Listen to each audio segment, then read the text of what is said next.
pendampingan murid dengan pendekatan coaching model Tirta. Pada kasus ini, ada seorang murid yang bernama Mira, kelas 10 IPS 2, bercerita jika dia merasa malu sama teman-temannya karena nilai ulangan fisika yang diperolehnya anjlok. Dan guru mata pelajaran fisika yang bernama Ibu Sinta tadi memajang hasil nilai ulangan di mading kelas mereka. Mira sebenarnya salah satu murid yang pintar dan rajin. Nilai yang diperoleh Mira sebelumnya cukup bagus, tapi kali ini nilainya sangat minim.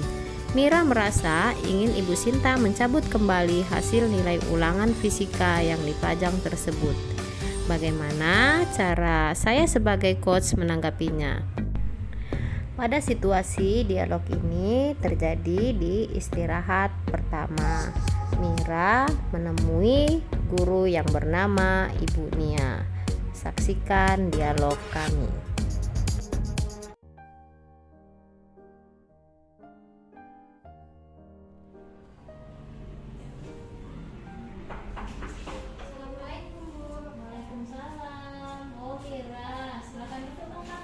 Maaf ya Bu Mira, Enggak, Ibu nggak ganggu. Ibu lagi mengisi nilai kalian ini kakak. Bentar lagi nih siap kok. Ada apa ya Mira kemarin? Muka Mira Ibu lihat agak sedikit murung Ibu lihat. Gini loh Bu, Mira mau cerita dikit. Apa Ibu punya waktu sebentar aja? Ibu punya waktu untuk Mira. Untuk kelas kalian, Ibu siap menerima curhatan kalian. Jadi penasaran Ibu tentang masalah Mira ini. Ada apa ya nakku? Iya Bu, Mira punya masalah ya dikit di rumah Bu. Semoga Ibu bisa bantu-bantu Mira ya Bu. Wah, jangan sedih gitulah Mira wajahnya. Tetap semangat walaupun sedih. Nanti kita sama-sama bisa mencari solusi dari apa yang nanti Mira ceritakan. Jadi tujuan Mira mau cerita tentang apa ini? Gini loh Bu, Mira malu kali sama kawan-kawan Mira karena nilai ulangan fisika Mira anjlok kali. Turun Bu, padahal kan sebelumnya nilai Mira bagus. Terus Bu, nilainya itu dipajang di mading kelas. Mira pengen nyabut madingnya itu Bu, tapi nggak tahu caranya gimana. Ibu tahu nggak? Oh, begitu. Nilai Mira jadi anjlok dan ditempel di mading sama Bu Sinta ya. Kenapa bisa turun nilai Mira? Setahu Ibu kan Mira orangnya pintar, bisa menjawab semua pertanyaan-pertanyaan dari guru-guru lain pun Ibu lihat. Kenapa bisa turun begitu Mira? Itu karena malam sebelum Mira ulangan fisika, Mira nggak belajar Bu, nggak ngulangi materi-materi yang dikasih Bu Sinta.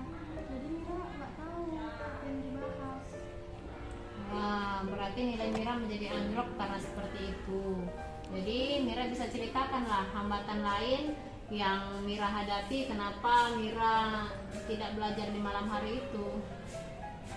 Karena mama Mira sakit Bu, udah 2 minggu pun Mira ngerawat mama di rumah.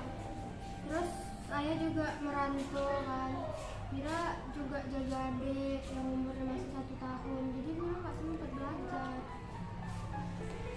Wah, subhanallah, Mira anak yang berbakti Bu lihat sama orang tua. Semoga nanti orang tua Mira cepat sembuh. Ibu mau tahu sakit apa rupanya mama Mira itu? Mama Mira sakit tipes Bu, udah 2 minggu juga Bu.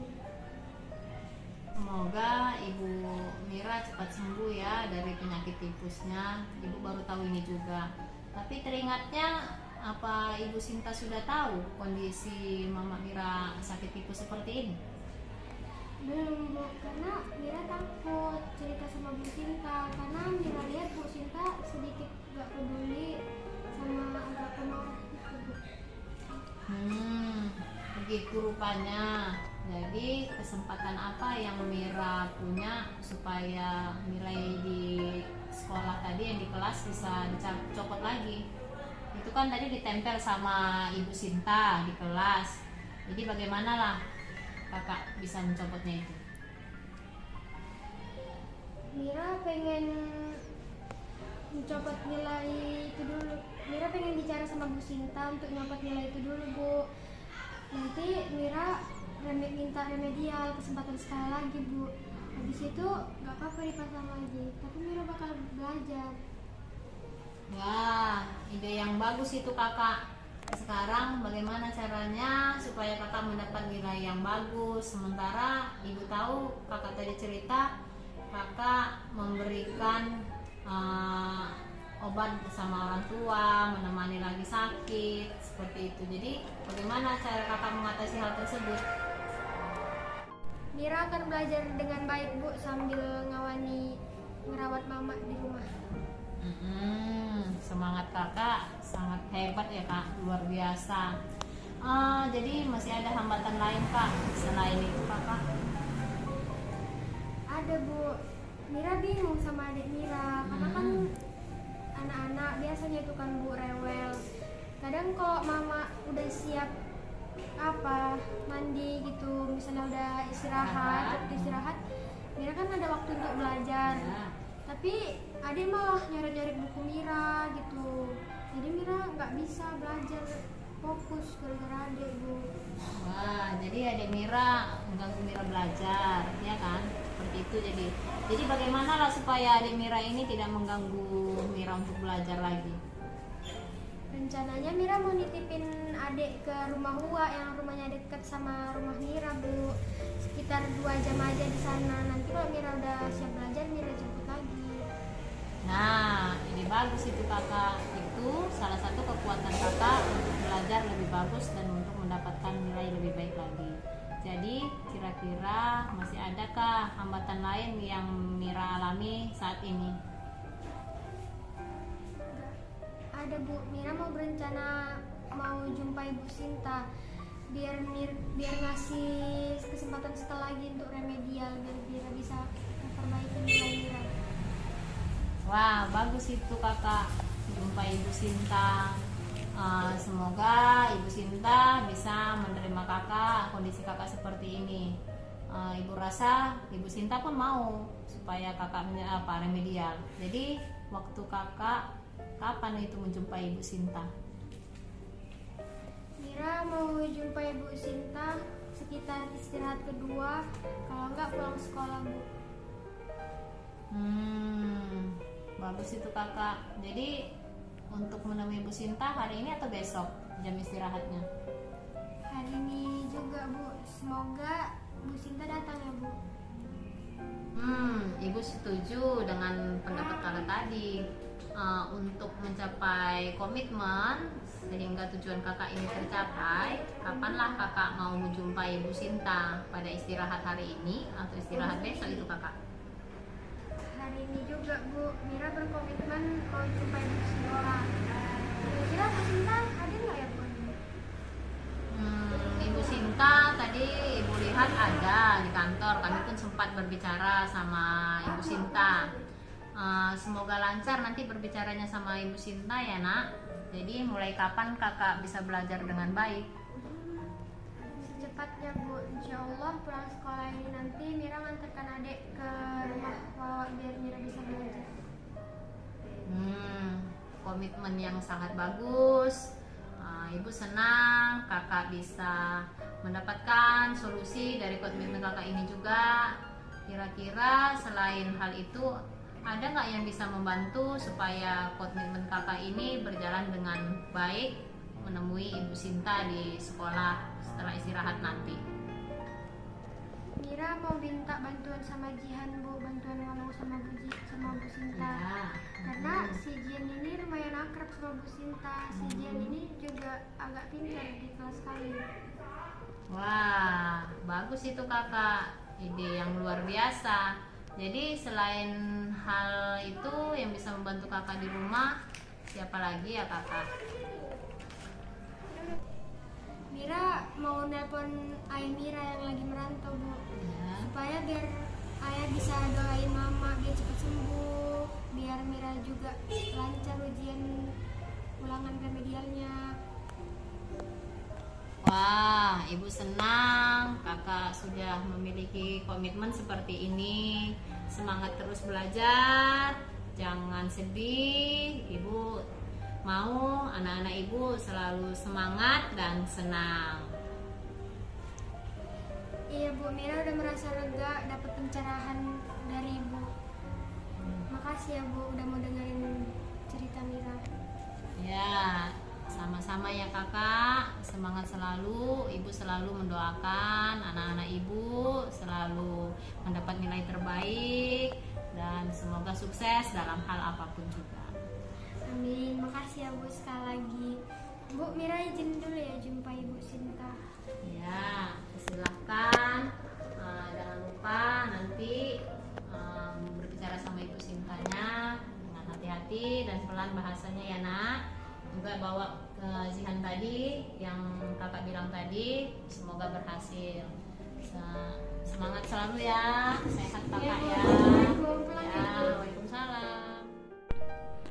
Setelah sama-sama kita menyaksikan dialog antara Ibu Nia dan Mira tentang coaching model Tirta ini, kita sudah nampak di sana sudah ada tujuan menyampaikan tujuan coaching. Terlihat si coach sudah baik menyampaikan pembukaan. Coach dapat menyampaikan tujuan yang hendak dicapai dengan jelas. Terlihat pada kutipan pembicaraan bahwa si coach mengatakan ingin curhat masalah yang dihadapinya. Coach merasa malu karena nilai yang anjlok ditempel di mading kelas oleh Ibu Sinta, guru fisika mereka. Identifikasinya juga sudah jelas. Di sana ada memberikan pertanyaan-pertanyaan dan umpan balik yang mengarah pada identifikasi potensi coach.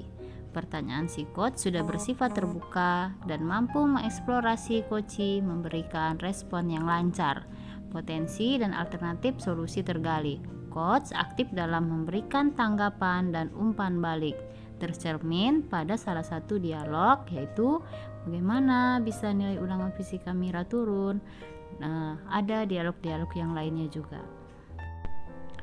Dalam rencana aksi, di sana juga sudah jelas dalam dialog tadi memberikan pertanyaan-pertanyaan dan umpan balik mengenai rencana aksi si coach dalam melaksanakan permasalahan. Si coach sudah mampu memberikan pertanyaan untuk mengambil keputusan mandiri oleh si coach. Coach juga membuat si coach mengeksplorasi jawabannya sehingga jawaban menjadi lebih spesifik. Dalam dialognya sudah terlihat jelas, yaitu salah satunya adalah selanjutnya apa yang Mira akan lakukan kakak supaya Ibu Sinta mencopot nilai ulangannya tadi. Selanjutnya dalam dialog tersebut sudah ada tanggung jawab, di mana ada memberikan pertanyaan-pertanyaan dan umpan balik mengenai komitmen coach dalam menjalankan rencana aksinya. Coach mengarahkan coach membangun komitmen tersebut. Coach sendiri telah dapat membuat komitmen secara mandiri berbasis Tirta. Dialog tersebut tertuang dalam contohnya dialognya itu adalah Ibu setuju seperti itu. Jadi untuk mencapai tujuan, Ibu mau tahu komitmen kakak itu untuk belajar dengan baik agar nilai tidak anjlok itu bagaimana. Seperti itulah ada sisipan dialog-dialog yang tertuang dalam model Tirta. Yang pertama tadi adanya tujuan, kemudian yang kedua identifikasi, yang ketiga rencana aksi, dan yang keempat adanya tanggung jawab. Setelah kita melakukan coaching dengan siswa sebagai coach dan saya sebagai coach, maka saya akan merefleksikan diri saya dalam pembelajaran coaching model Tirta.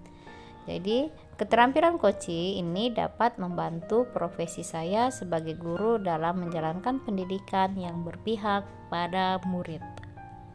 Karena mengingat kembali filosofi Ki Hajar Dewantara tentang peran utama guru sebagai pamong atau sebagai pedagogik, maka Memahami pendekatan coaching ini menjadi selaras dengan sistem Among sebagai salah satu pendekatan yang memiliki kekuatan untuk menuntun kodrat anak. Sistem Among ing ngarso sung tulodo ing madya mangunkarsa tuturi handayani menjadi semangat yang menguatkan keterampilan komunikasi guru dengan murid dengan menggunakan pendekatan coaching. Tuturi Handayani menjadi kekuatan dalam pendekatan proses coaching. Sebagai seorang guru dengan semangat Tuturi Handayani, maka kita perlulah menghayati dan memaknai cara berpikir atau mindset Ki Hajar Dewantara sebelum melakukan pendampingan dengan pendekatan coaching. Pendekatan komunikasi dengan proses coaching ini merupakan sebuah dialog antara guru dengan murid yang terjadi secara emansipatif dalam sebuah ruang perjumpaan yang penuh kasih dan persaudaraan. Jadi, keterampilan coaching sangat diperlukan untuk guru sebagai roda pendidikan yang berhubungan langsung dengan murid untuk menuntun mereka mencapai tujuan.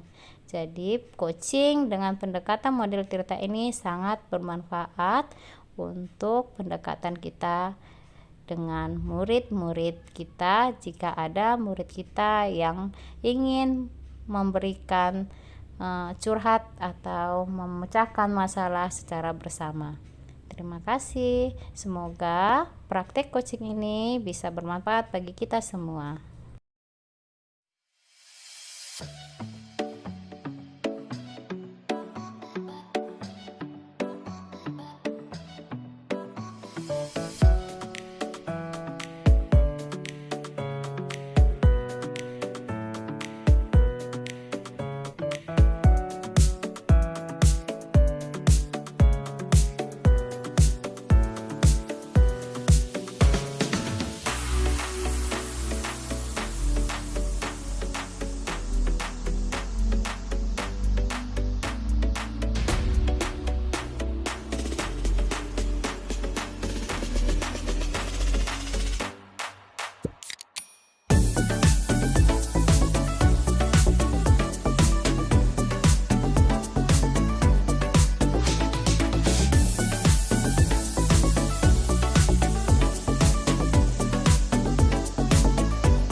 Terima kasih. Tadi ini sudah saya paparkan demonstrasi kontekstual pendampingan murid dengan pendekatan coaching dengan menggunakan model Tirta, di mana saya gurunya, ibunya sebagai coach dan Mira murid saya sebagai coaching sudah berhasil mempraktekkan dialog coaching model Tirta.